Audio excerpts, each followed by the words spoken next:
இன்னைக்கு நாம விநாயகர் சதுர்த்தி வரலாறும் புராண கதைகள்ல என்ன சொல்றாங்க அப்படிங்கிற ஆன்மீக வரலாறும் பார்க்கலாம். அதுக்கு முன்னாடி நம்ம சேனலுக்கு சப்போர்ட் பண்ற அனைவருக்கும் நன்றி. சப்ஸ்கிரைப் பண்ணாம பார்க்குறவங்க சப்ஸ்கிரைப் பண்ணிடுங்க. வீடியோ யூஸ்ஃபுல்லாக இருந்தாலும் இன்ஃபர்மேஷன் பிடிச்சிருந்தாலும் வீடியோவை ஷேர் பண்ணுங்க, லைக் பண்ணுங்க. இந்தியாவில் ஒவ்வொரு வருஷமும் ஆவணி மாதத்தில் வர்ற அமாவாசை முழுசும் முடிஞ்சு 4வது நாளில் சதுர்த்தி தினத்தில் விநாயகர் சதுர்த்தி கொண்டாடப்படுகிறது. சரி, இந்த வருடம் எப்போ விநாயகர் சதுர்த்தி வருது? சிலை வாங்க நல்ல நேரம், பூஜை செய்ய நல்ல நேரம், விசர்ஜனம் அதாவது சிலையை கரைக்க நல்ல நேரம், இதெல்லாம் இந்த வீடியோ கடைசியில் பார்க்கலாம். இப்போ விநாயகர் சதுர்த்தி வரலாறு பார்க்கலாம் வாங்க. விநாயகர் சதுர்த்தி முதல்ல மகாராஷ்டிராவில் ஆண்ட மிகவும் புகழ் வாய்ந்த வரலாறு படைத்த சத்ரபதி சிவாஜி அவர்களால் தான் பெரிய விழாவாக கொண்டாடப்பட்டது. அதற்கு முன்பு கூட கொண்டாடப்பட்டதுன்னு சொல்கிறாங்க. ஆனால் அதற்கான எந்த வரலாறும் சரியாக இல்லை என்பதுதான் உண்மை. அதன் பிறகு பிரிட்டிஷ் ஆட்சி காலத்தில் 18th செஞ்சுரியில் விநாயகர் சதுர்த்தி விழாவை கொண்டாட தடை செஞ்சிட்டாங்க. அப்போ பாலகங்காதர திலகர் அந்த தடைக்கு எதிராக நின்று போராடியதால் மீண்டும் விநாயகர் சதுர்த்தியை இந்துக்கள் அவங்களோட குடும்ப விழாவாக கொண்டாட ஆரம்பிச்சிட்டாங்க. முதல்ல மும்பை, புனே இங்கெல்லாம் மிகவும் பிரம்மாண்டமாக கொண்டாடினாங்க. அதுக்கப்புறமா நார்த் இந்தியா எல்லா முக்கியமான ஸ்டேட்ஸ்லையும் சவுத் இந்தியாலையும் கொண்டாட ஸ்டார்ட் பண்ணிட்டாங்க. வெளிநாடுகள்லையும் இந்துக்கள் இந்த விழாவை கொண்டாடுறாங்க. சரி, இப்போ ஆன்மீக ரீதியாக புராணங்கள் படி விநாயகர் சதுர்த்தி எப்படி வந்தது, ஏன் கொண்டாடுறாங்க அப்படின்னு பார்க்கலாமா?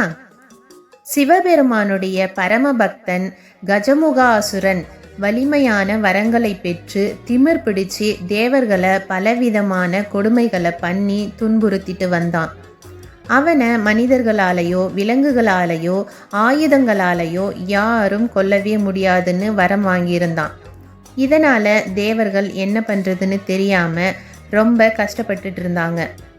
அப்புறம் என்ன, சிவபெருமான் கிட்ட தான் போவாங்க. அவர்கிட்ட அவனை அழிக்க வழியை கேட்டாங்க. சிவபெருமானும் தன் அற்புதங்களால் ஆவணி மாத வளர்பிறை சதுர்த்தியில் யானை முகமும் மனித உடலும் கொண்ட நம்ம விநாயகரை உருவாக்கினார். இவர் மனிதனும் இல்லை, விலங்கும் இல்லை. சரி, அப்படின்னா ஆயுதம் இல்லாமல் எப்படி அழிக்கிறது? பார்க்கலாம் வாங்க. அந்த அசுரனை அழிக்க விநாயகரும் புறப்படுறாரு. விநாயகருக்கும் கஜமுக அசுரனுக்கும் பயங்கரமான சண்டை நடக்குது. லாஸ்ட்ல விநாயகர் பெருமான் தன்னோட கொம்புகள்ல இருந்து ஒன்றை உடைச்சி அந்த அசுரனை அழிச்சிட்டாரு. அன்று முதல் ஆவணி மாத வளர்பிறை சதுர்த்தியில உலகம் முழுதும் பெரிய விழாவாக கொண்டாடப்படுகிறது.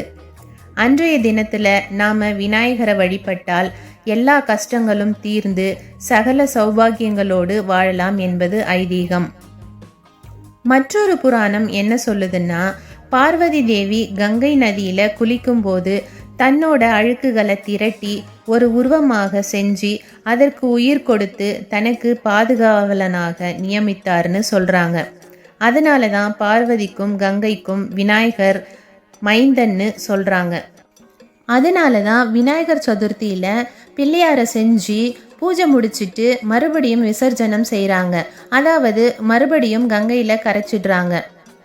ஆனால் அறிவியல் ரீதியான ஒரு காரணமும் சொல்கிறாங்க. அது என்னன்னா, ஆடி பெருக்குக்கு அப்புறமா வர்ற வெள்ளத்தால் ஆற்றில் மண் அடிச்சிட்டு போயிடுறதால நிலத்தடி நீர்மட்டம் குறையுது. அதனால தான் விநாயகரை ஆற்றில் கரைக்கிறாங்க. இதனால் மண் அரிப்பை தடுக்கவும் நிலத்தடி நீர்மட்டத்தை அதிகரிக்கவும் களிமண்ணால் செஞ்ச விநாயகரை ஆற்றில் நீர்நிலைகளில் கரைக்கிறத வழக்கமாக வச்சுருந்தாங்க அப்படிங்கிற காரணத்தையும் ஏற்றுக்கிற மாதிரி தான் இருக்குது. சரி, எது எப்படியோ எல்லாமே நல்லதுக்கு தான் நினச்சிக்கிட்டு விநாயகர் சதுர்த்தியை நல்லா சந்தோஷமாக கொண்டாடி வாழ்வில் எல்லா நலன்களையும் பெற்று வாழ வேண்டுகிறோம். விநாயகர் சதுர்த்தி இந்த ஆண்டு 7/9/2024 சனிக்கிழமை வருகிறது.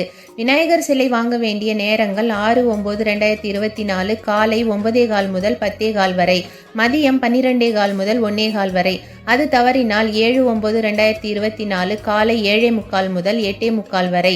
பூஜை செய்யக்கூடிய நேரம் காலை 10:45 முதல் 11:45 வரை. சிலையை வாங்கிட்டு வந்து பால், பன்னீர், இளநீர், தேன், விபூதி, சந்தனம் இவற்றால் அபிஷேகம் செய்துவிட்டு பூஜை செய்ய ஆரம்பிக்கலாம். விநாயகர் சிலைக்கு முக்கியமாக அருகம்புல் மாலையை சாத்தினால் மிகவும் நன்று. எந்த சிலை வைத்தாலும் சிறிதளவு மஞ்சள் பிள்ளையார் வைப்பது மிகவும் சிறப்பு. சொல்ல வேண்டிய மந்திரங்கள் விநாயகர் அகவல் மற்றும் விநாயகர் மந்திரங்கள். அப்படி எதுவும் தெரியவில்லை என்றால் ஓம் கணேசாய நமக 108 முறை சொல்லலாம். 3வது நாள் விசர்ஜனம் செய்யலாம். வெள்ளிக்கிழமை சிலை வாங்கினால் ஞாயிற்றுக்கிழமை கரைக்கலாம். சனிக்கிழமை சிலை வாங்கினால் திங்கள்கிழமை கரைக்கலாம். வெள்ளெருக்கு விநாயகர் வைத்திருந்தால் அபிஷேகம் செய்ய வேண்டாம். நன்றி. நல்லது நினைத்தால் நல்லதே நடக்கும்.